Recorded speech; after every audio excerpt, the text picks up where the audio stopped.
महाराष्ट्र में deputy CM Ajit Pawar एक बार फिर महाविकास अघाड़ी के निशाने पर आ गए हैं, लेकिन इस बार वजह है उनका कोई सियासी फैसला नहीं, बल्कि उनके बेटे पार्थ पवार बने हुए हैं। नवभारत पर महाराष्ट्र से जुड़ी हुई इस वक्त की बड़ी ब्रेकिंग आपको दे दे। डिप्टी सीएम अजीत पवार के बेटे से जुड़ी बहुत बड़ी खबर सामने आ रही है। पार्थ पवार पर जमीन सौदे में बड़े घोटाले का आरोप लगा है। मामले में 3 आरोपियों के खिलाफ एफआईआर भी अब दर्ज कर ली गई है। तो आपको एक बड़ी खबर बता रहे हैं, इसमें 3 आरोपियों के खिलाफ में मामला दर्ज हुआ है, जिसमें अजीत पवार के बेटे पार्थ पवार के ऊपर भी जमीन सौदे में बड़े घोटाले के आरोप लगे हुए हैं।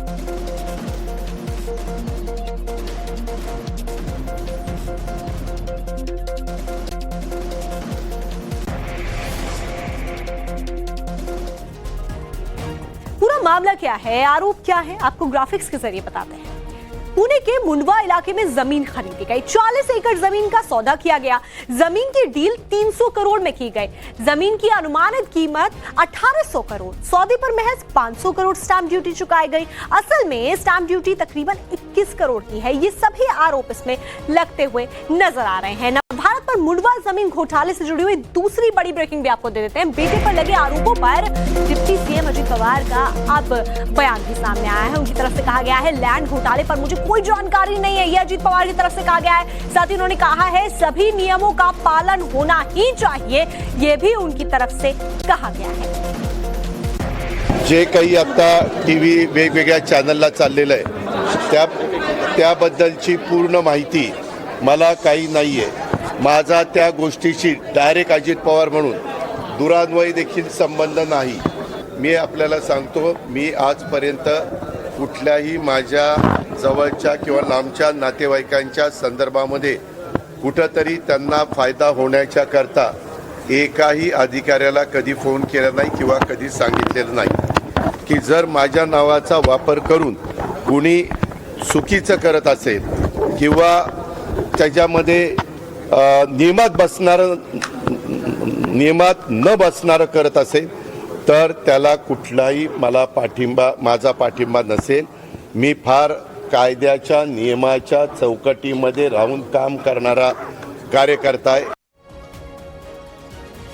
मुंडवा जमीन घोटाले से जुड़ी हुई तीसरी बड़ी ब्रेकिंग भी आपको बता देते हैं। सीएम फडणवीस ने जमीन सौदे में जांच के आदेश अब उनकी तरफ से दे दिए गए हैं। कुछ गलत हो रहा है तो जांच की जाएगी। देवेंद्र फडणवीस की तरफ से यह क्लियर कह दिया गया है, जो गलत करेगा उसके खिलाफ कानून के तहत कार्रवाई होगी, ये भी देवेंद्र फडणवीस की तरफ से कह दिया गया है। या संदर्भात उपमुख्यमंत्री ही अशा कुठल्या प्रकाराला पाठीशी घालतील असं माझं मत नाही, कारण या संदर्भात आमच्या सरकारचं एकमत आहे, कुठेही अनियमितता झाली असेल तर त्याच्यावर कारवाई झालीच पाहिजे या मताचे आम्ही आहोत। त्यामुळे निश्चितपणे ही अनियमितता आहे की नाही हे पडताळून पाहिलं जाईल। अनियमितता असेल तर त्याच्यावर अतिशय कडक कारवाई ही केलीच जाईल। महाराष्ट्र सरकार ने मामले में जांच के आदेश दे दिए। सीएम फडणवीस बोल रहे हैं कि जो भी गलत करेगा उसके खिलाफ कानून एक्शन लेगा। अब इस मामले में जिन लोगों के खिलाफ एफआईआर दर्ज हुई है वो भी आपको बताते हैं। अभी तक 3 लोगों के खिलाफ में मामला दर्ज हुआ है। शीतल तेजवानी, पार्थ पवार की पावर ऑफ अटॉर्नी इनके पास है। दिग्विजय पाटिल अमेडिया एंटरप्राइजेस का सेकंड पार्टनर ये हैं। रविंद्र तारू रेवेन्यू डिपार्टमेंट के अधिकारी हैं। सब रजिस्ट्रार जो आप सस्पेंड कर दिए गए हैं, तो ये वो 3 लोग हैं जिनके ऊपर एफआईआर दर्ज की गई है। वहीं इससे जुड़ी हुई आपको चौथी बड़ी ब्रेकिंग न्यूज भी देते हैं। मामले को लेकर राहुल गांधी का एक्सपोज भी सामने आया है। सरकारी जमीन मंत्री जी के बेटे को बेची गई, राहुल गांधी की तरफ से यह पोस्ट किया गया है। उसमें लिखा गया है स्टैंप ड्यूटी भी हटा दी गई। एक तो लूट, उस पर कानूनी मुहर में भी छूट, ये राहुल गांधी की तरफ से कहा गया है। साथ ही राहुल गांधी ने यह भी लिखा कि यह है जमीन चोरी उस सरकार की जो खुद वोट चोरी से बनी है। उन्हें पता है चाहे जितना भी लूटे वोट चोरी कर फिर सत्ता में लौट आएंगे। न लोकतंत्र की परवाह, न जनता की, न दलितों के अधिकार की। साथ ही इस दौरान राहुल गांधी ने पीएम मोदी पर भी निशाना साधा है। उन्होंने निशाना साधते हुए लिखा है, मोदी जी आपकी चुप्पी बहुत कुछ कहती है। क्या आप इसीलिए खामोश हैं क्योंकि आपकी सरकार उन्हीं लुटेरों पर टिकी है जो दलितों और वंचितों का हक हड़पते हैं।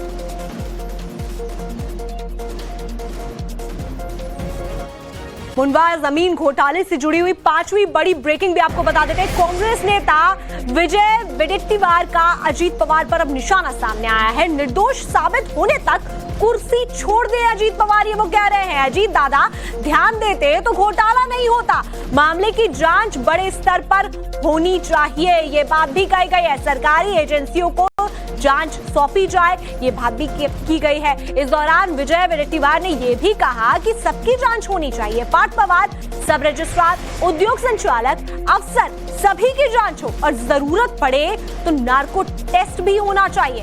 हाईकोर्ट के जज की अध्यक्षता में कमेटी बनाकर जांच करानी चाहिए।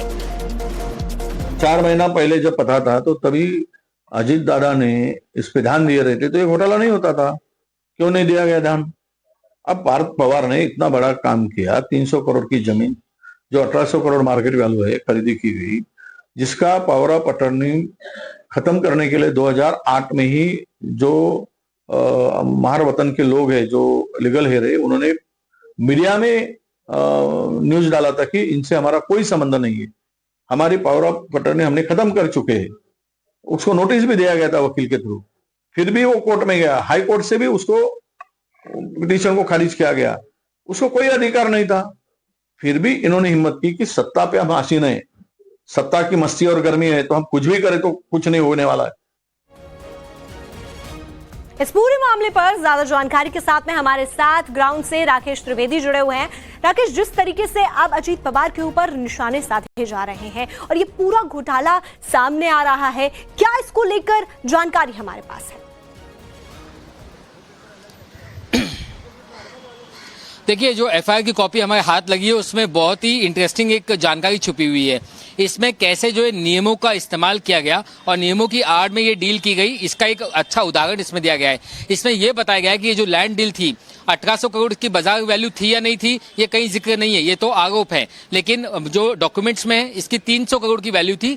300 करोड़ का 7% स्टैंप ड्यूटी रजिस्ट्रेशन जो पे करना था वो 21 करोड़ रुपए होता है। लेकिन जब ये कंपनी ने यहाँ पर इस नियम का फायदा उठाया, 1 फरवरी 2024 का जो एक अधिसूचना थी जिसके तहत अगर आप किसी उद्योग के लिए अगर जमीन लेते हैं तो आपको कुछ प्रावधान के तहत छूट मिल सकती है, उस छूट का इन्होंने फायदा उठाया और उसके बाद में इन्होंने 500 रुपए के स्टैंप पेपर में किया। हालांकि सरकारी विभाग का कहना है कि जो छूट है वो 7% की नहीं 5% की मिलती है, यानी 21 करोड़ में आपको 6 करोड़ रुपए फिर भी आपको भरने थे, 15 करोड़ की आपको छूट मिल सकती थी। तो 6 करोड़ रुपए क्यों नहीं भरे और 500 रुपए का स्टैंप पेपर क्यों नहीं भरा, ये कानूनी एक सवाल है। लेकिन इस पूरे सवाल को अब राजनीतिक तौर पर 6 करोड़ के बजाय 21 करोड़ का जो स्टैंप ड्यूटी का घोटाला बताया जा रहा है और 300 करोड़ की जमीन को 1800 करोड़ की जमीन बताई जा रही है। तो निश्चित तौर पर कहीं ना कहीं लोगों को अपने अपने बचाव करने का एक अच्छा खासा रास्ता जो है वो इस एफआईआर की कॉपी में दिखाई देगा है। दूसरी जो सबसे बड़ी गड़बड़ी हुई वो ये कि इस जमीन की डीलिंग में सरकार की एनओसी बहुत जरूरी थी।